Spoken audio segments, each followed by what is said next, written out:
안녕하세요. 4월 8일 화요일 마이드라에 오신 여러분들을 환영하고 축복합니다.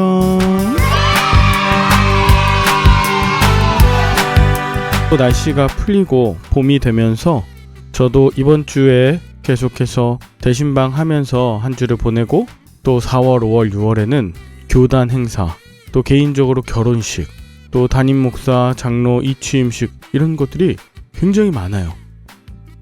앞으로 시찰회 관련해서도 그렇고 노회에서 크고 작은 일들 맡게 될 것 같은데요. 불과 1년 전만 해도 4월엔 굉장히 여유 있었거든요. 그런데 올해는 제가 행복한 비명을 지르고 있는 것 같습니다.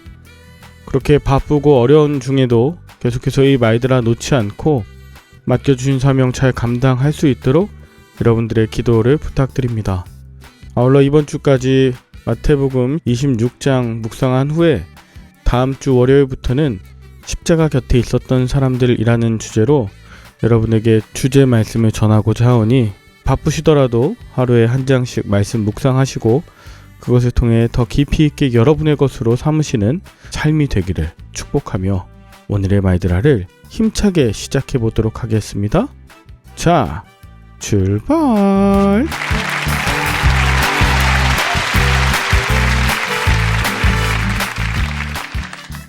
자, 오늘은 마태복음 24장 29절부터 마지막 51절까지 묵상해 봅니다.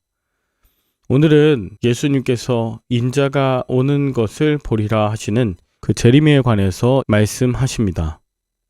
29절 보니까 그날 환난 후에 즉시 해가 어두워지며 달이 빛을 내지 아니하며 별들이 하늘에서 떨어지며 하늘의 권능들이 흔들린다고 하면서 예수님의 재림 때 이전에는 전혀 없던 현상들이 일어난다고 말씀해 주십니다.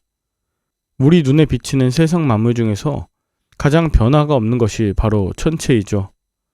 해는 늘 제 시간에 뜨고 지고, 또 달과 별도 마찬가지입니다. 달은 우리가 보는 표면 똑같이 보이죠. 또 별자리도 마찬가지입니다. 그런데 이런 천체가 변하여서 하늘의 징조가 나타난다고 하니 30절, 인자의 징조가 하늘에서 보인다. 그리고 그때 예수님은 구름을 타시고 능력과 큰 영광으로 오실 것인데, 구약 성경에서 구름은 하나님의 임재를 상징하는 것이잖아요. 시내산에서 모세를 만나기 위해 임하셨고, 또 구름 기둥으로 이스라엘을 인도하셨던 그 하나님의 영광을 떠올리게 하는 것이 구름입니다. 그리고 그때가 되면 나팔 소리가 들리고 천사들이 나타나 온 세상 모든 믿는 자들을 이 끝에서 저 끝까지 사방에서 모으겠다 하십니다. 예수님의 재림 때에는 모두가 알게 된다는 것입니다.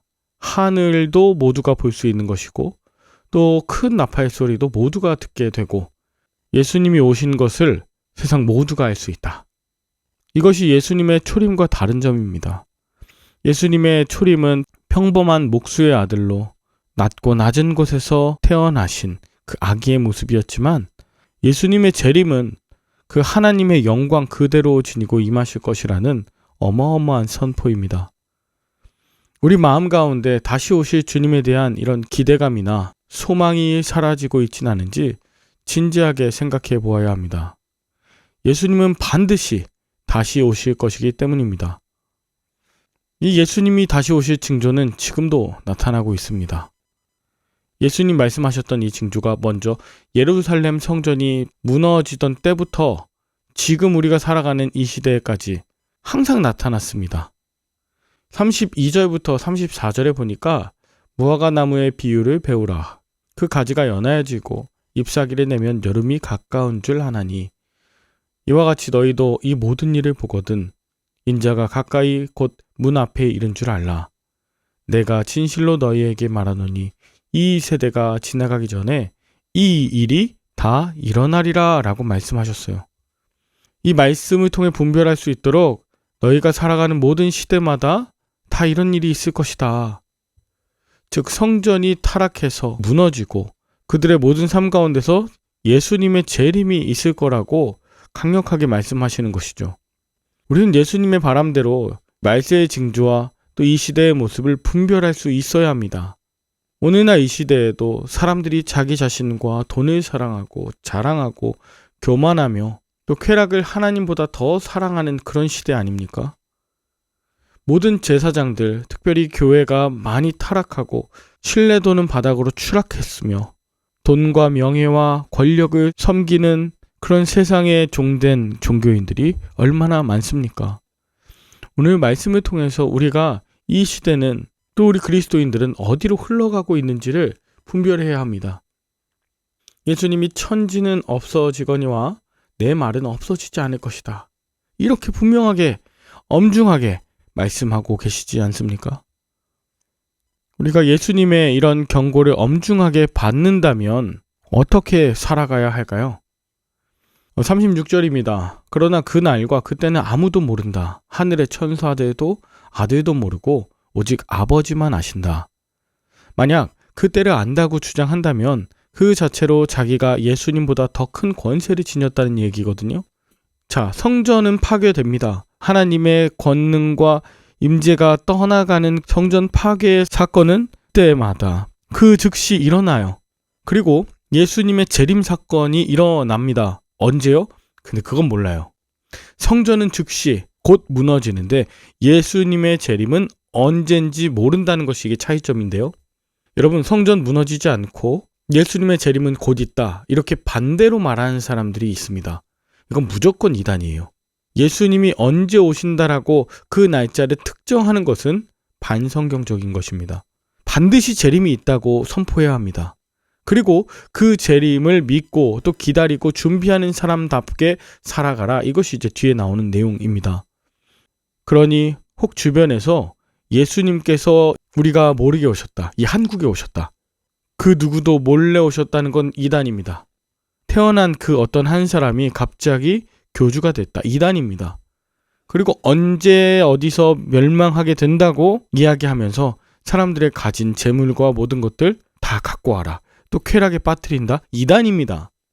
예수님은요. 42절 그러므로 깨어있으라. 어느 날에 너희 주가 임했는지 너희가 알지 못함이라. 도둑이 언제 오는지 알고 있으면 모두가 깨어있지 않겠느냐. 44절 이러므로 너희도 준비하고 있으라. 생각하지 않은 때에 인재가 올 것이다. 그러면 항상 우리가 깨어있나요? 잠도 자지 않고 늘 긴장하며 살고 있나요?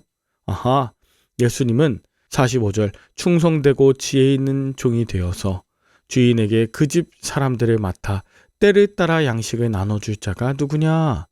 그게 바로 여러분과 제가 되라는 것입니다.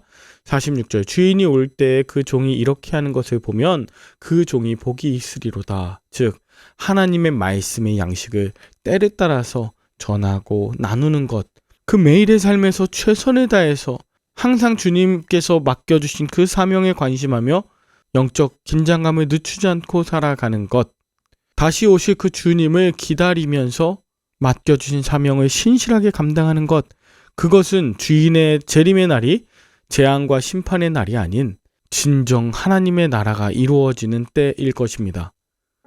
그러므로 48절부터 51절 만일 그 악한 종이 마음에 생각하기를 주인이 더디 오리라 하여 동료들을 때리고 술 친구들과 더불어 먹고 마시게 되면 생각하지 않은 날 알지 못하는 그 시각에 주인이 이르러 엄히 때리고 외식하는 자가 받는 벌에 처하리니 거기서 슬피 울며 이를 갈리라. 우리가 해야 되는 것은 예수님을 대신해 예수님이 원하시는 그 삶을 살아가는 것입니다. 예수님이 우리를 사랑하셨던 것처럼 서로 사랑하고 주변에 있는 줄인 자와 목마른 자, 갇힌 자들을 돌보는 것입니다. 그럼에도 불구하고 외식하는 종들이 있습니다. 주인의 뜻과 생각을 자기 자신이 단정하고 판단합니다. 주인의 것을 자기의 것처럼 함부로 사용하고 스스로 탐욕을 채우고 다른 일을 괴롭힙니다. 그러나 이렇게 스스로의 판단대로 살아서는 안 됩니다. 그저 무지로 또 불충성으로 불의함으로 또 아무런 생각 없이 예수님의 재림을 맞이해서는 안 됩니다.